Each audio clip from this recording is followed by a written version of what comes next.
So what's up mga Kokote? It's me, Kuya Jay, at welcome sa Quadernos, wherein learning is the name of the game. Pero kung bago ka pa lang sa aming video, pindutin mo lang subscribe, like, and share button para maging updated ka sa aming videos.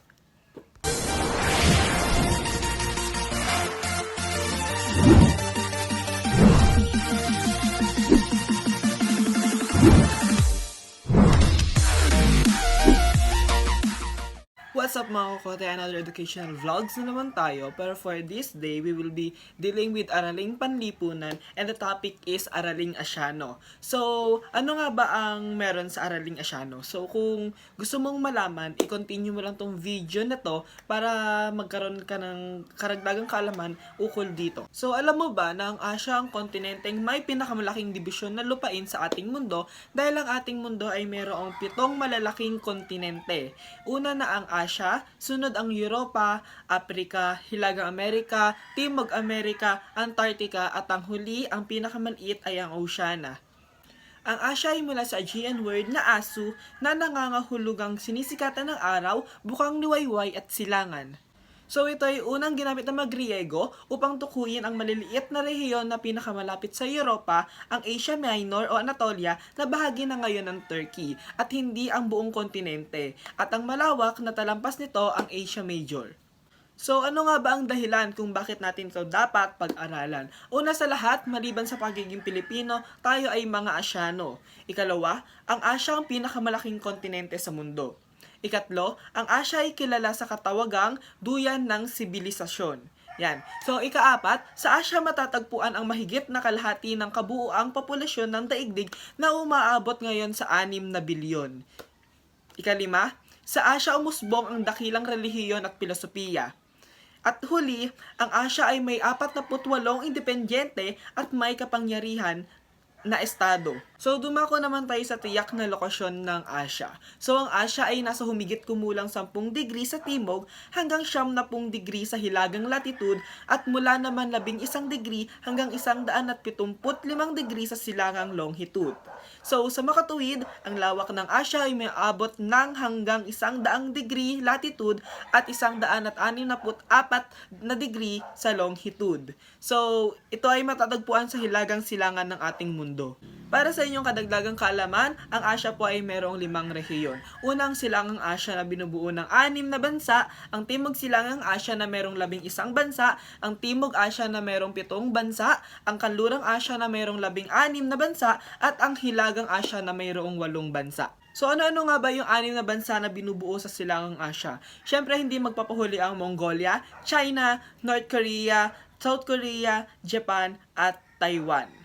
So, dumako naman tayo sa 11 bansa na matatagpuan sa Timog Silangang Asya, which is kasama ang ating bansa roon. So, ito yung mga bansang kasama. So, mayroon tayong Myanmar, Thailand, Laos, Cambodia, Vietnam, Malaysia, Singapore, Indonesia, Brunei, East Timor, at Philippines. So, dumako naman tayo sa 7 bansa na kasama sa Timog Asya. So, nandito yung Pakistan, India, Nepal, Bangladesh, Bhutan, Sri Lanka, at Maldives. So, dumako naman tayo sa 16 na bansa sa Kanlurang Asya. So, simulan natin ito sa Turkey, Cyprus, Lebanon, Israel, Jordan, Syria, Iraq, Iran, Afghanistan, Saudi Arabia, Kuwait, Bahrain, Qatar, United Arab Emirates, Yemen, Oman. So, syempre, hindi magpapahuli ang 8 bansa na kasali sa Hilagang Asya. So, ano-ano nga ba ang mga bansang ito? So, sisimulan natin sa Kazakhstan, Kyrgyzstan, Tajikistan, Turkmenistan, Uzbekistan, Georgia, Armenia, at ang Azerbaijan. So, alam mo ba na ang Asya may kabuuang sukat na 40,376,000 kilometro kwadrado? So, tama ang inyong narinig. Yan. So, ang hugis ng Asya ay hindi regular. So, alam mo ba na sinasakop ng Asya ang 1/3 na kalupaan ng ating mundo at mahigit pa ito sa 4 na beses ng laki ng Europa? So, dumako naman tayo sa natural na hangganan ng Asya. So, para sa Hilagang Asya, ang mga natural na hangganan nito ay ang Ural Mountains, Arctic Oceans, saka yung Bering Strait. Yan. So, sa Silangang Asya, meron ding 3. North Pacific Ocean, ang bansang Japan, at ang bansang Taiwan. Next, sa Timog Asya, nandito ang Timor Sea, Indian Ocean, saka yung Arabian Sea. So, para sa Kanlungang Asya, merong 5 natural na hangganan ito. So, una ang Red Sea, Mediterranean Sea, Aegean Sea, ang Black Sea, at ang Caucasus Mountain.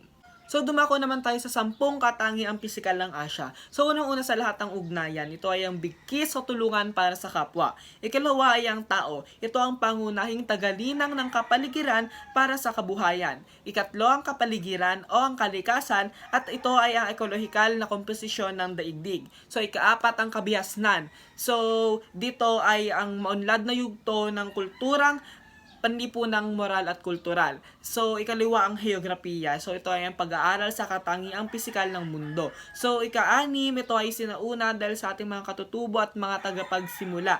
So, ikapito, ito ay kultural dahil sa pag-uunaw at paghanga sa sining, kaugalian, paniniwala, gawaing panlipunan, edukasyon, relihiyon at siyentipiko. So, ikawalo, ito ay isang kontinente dahil ito ang malaking masa ng lupain sa ating mundo. So, ikasyam ay ang Asya. Ito ay ang pinakamalaking kontinenteng sa sukat. Yan, regarding sa size. Next, last, ito ay physical dahil katangiang nakikita at nahahawakan ito. So, dumako naman tayo sa heograpiya ng Asya. So, ang heograpiya, ito ay nagmula sa dalawang salitang Griyego na geo na ibig sabihin ay lupa at graphe na ibig sabihin ay sumulat. Sa makatuwid, ang heograpiya ay nangangahulugang sumulat ukol sa lupa o paglalarawan ng mundo. Si Herodotus ay nabuhay sa pagitan ng 484 BCE hanggang 425 BCE ang siyang tinuturing na ama ng heograpiya. So, hindi lamang siya ang ama ng heograpiya, kundi siya rin ang ama ng kasaysayan. So, sa Asya ay meron din tayong makikitang mga anyong lupa. So, unang-una na dito ay ang mga kabundukan. Ito ay mga matataas at matatarik na bundok na magkakadikit-dikit at sunod-sunod. So, una sa lahat ang kabundukan ng Himalayas na makikita sa Pakistan, Nepal, China at Bhutan. At ang kabundukan ng Hindu Kush na makikita sa Afghanistan at Pakistan. So, susundan natin ito ng kabundukan ng Pamir na makikita sa Pakistan, Afghanistan, Tajikistan at Kyrgyzstan. Yan. So, ikatlo ay ang Tian Shan na makikita sa Hilagang Asya at ang kabundukan ng Ghats sa Timog Asya. So, meron din tayong kabundukan ng Caucasus na makikita sa Azerbaijan, Georgia, Russia at Armenia. At ang huli ay ang kabundukan ng Ural na makikita sa ating kanlurang Asya. So, ang ikalawang anyong lupa na makikita sa ating Asya ay ang bundok. So, ito ay isang pagtaas ng lupa ng daigdig na may matatarik na bahagi at hamak na mas mataas kaysa sa burol. So, meron lang akong bibigay na dalawang halimbawa ng bundok.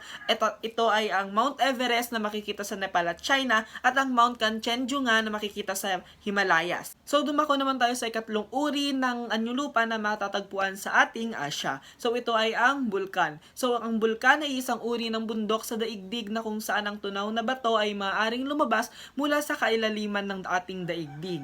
Ayan. So, tama inyong narinig dahil ito ay tunay. So, bibigay lamang ako ng 3 bansa na mayroong mga bundok. Yan. Una sa lahat ang Mount Fuji na matatagpuan sa Japan, ang Semeru at Krakatoa na makikita sa Indonesia, at ang bulkang Pinatubo, bulkang Taal at bulkang Mayon na tanyag sa bansa nating Pilipinas. So, ang ikaapat na anyong lupa na makikita sa ating Asya ay ang talampas. So, ito ay patag na anyong lupa sa matataas na lugar. So, meron akong 2 halimbawa dito, ang Tibetan Plateau na matatagpuan sa China at ang Deccan Plateau na makikita sa India.